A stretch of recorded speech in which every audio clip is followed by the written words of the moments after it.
Ήρθατε σε ένα ακόμα βίντεο στο κανάλι μας. Στο σημερινό μας βίντεο θα φτιάξουμε σαλάτα καρότο μαρούλι. Έχουμε τρίψει το καρότο και το μαρούλι και το έχουμε βάλει σε ένα μπολ και στη συνέχεια θα προσθέσουμε το αλάτι,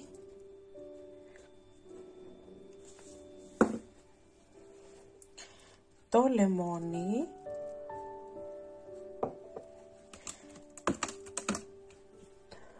λίγο ξύδι, όχι πολύ, και το λάδι.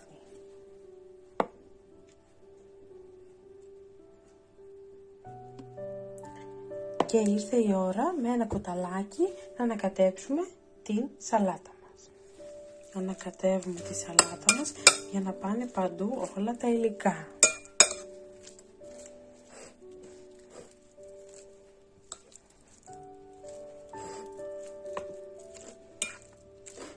Είναι μια πολύ απλή και εύκολη συνταγή.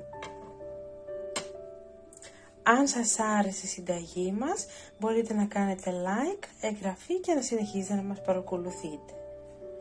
Καλή απόλαυση και καλή σας επιτυχία!